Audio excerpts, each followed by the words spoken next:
A day in Galen's ancient Roman clinic. Rome, 170 AD, just after sunrise. The air in Rome was heavy with the scent of pressed olives, warm bricks, and the smoke of morning fires. Outside a modest villa near the Palatine Hill, a small crowd had already gathered, murmuring anxiously. Slaves, merchants, noblemen's messengers, they had all come for one man. Galen of Pergamum, the empire's most renowned physician, was preparing to begin his day.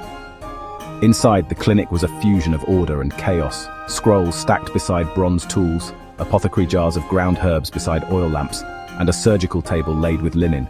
The space was warm and close, smelling of nard, myrrh, and vinegar. Galen adjusted his tunic and stepped into the courtyard where 3 patients awaited, each one carrying the silent weight of pain. He greeted them not with fanfare but with focus. Medicine, he once wrote, must begin with the eye and proceed with reason. Today, as ever, he would live by that principle. A tall, balding man groaned from a carved marble bench. His sandals lay discarded. His swollen toe was purple and hot to the touch. Galen knelt without hesitation, inspecting the joint. Wine, roasted meats, salted fish? The senator nodded, ashamed. Too much heat, too much dryness. Your choleric humor overpowers the rest.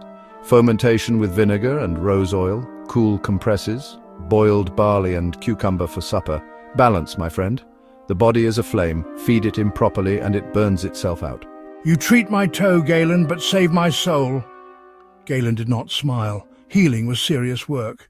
By midday, the clinic was hot, the stone floors radiating with the August sun. A slave boy arrived, dragging a young man half-conscious with pain. The youth's thigh bore a deep gash, likely from a wooden training sword. Blood had crusted at the edges.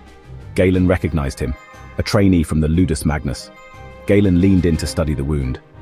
This is familiar. When I served the gladiators in Pergamum, I saw such injuries nearly every week. He cleaned the wound with wine and honey, inspecting how the flesh moved. This is where one learns anatomy, not in scrolls, but in suffering. The boy cried out. Galen didn't flinch.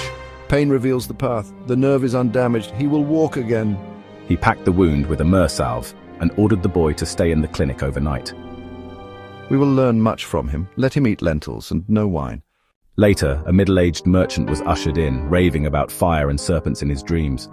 His skin was hot, his breathing rapid. Do the fevers come daily or every 3rd day? Tertian, 2 days ago. Again today. A tertian fever, perhaps a malarial infection from the marshes. Dreams of fire indicate bile. This man burns from within. His humor is unbalanced. He prescribed cooling treatments, willow bark tea, a bath with mint leaves, and fasting until the fever broke. Observe, do not guess. Let the disease speak through patterns. As the day waned, a royal messenger arrived. The Emperor Marcus Aurelius was unwell again. Galen sighed. This was not uncommon. He grabbed his satchel and hurried to the palace. The emperor lay on a reclined couch, pale but alert. It is my digestion again, Galen. Too much reading, not enough walking. Galen examined his pulse, his tongue, his breath. A buildup of black bile. You must eat figs, not cheese. Walk, do not pace. And no stoic meditations before dinner. You treat my stomach and my soul, physician. The two are not so different. Back at the clinic, Galen penned notes for future reference. Digestive disorders in statesmen, often aggravated by melancholic temperament. Prescription, more conversation, less solitude. As dusk fell, Galen gathered his pupils in the courtyard. The lamps glowed gently. A pig had been prepared for dissection.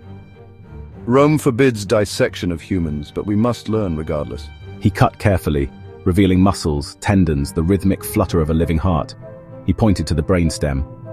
This, not the heart, commands the body. The nerves are like channels, messengers of motion and thought. But the philosophers say the heart is the seat of the soul. The philosophers do not hold the knife. After the lesson, he unrolled a scroll.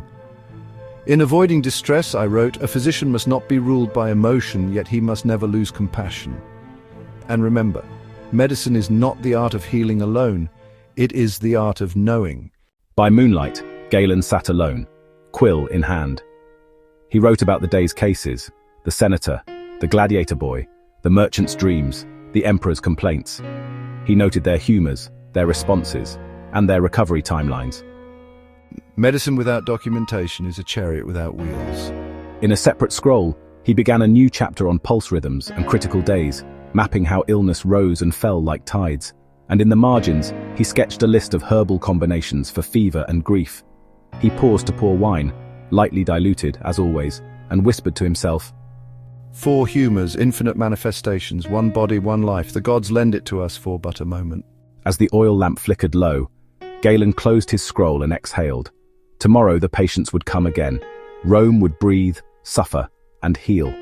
And Galen, ever the observer, would watch, eyes sharp, heart steady, until the last breath of knowledge was drawn. Galen lived until 216 AD, reaching the unheard-of age of 87. He authored over 400 treatises, translated across continents. For over 1,000 years, no physician's name carried more weight. Though flawed, he transformed medicine from tradition to science, and from mysticism to method. His clinic may be gone, but his legacy remains, alive in every diagnosis, every dissection, and every doctor who chooses to listen first and speak second.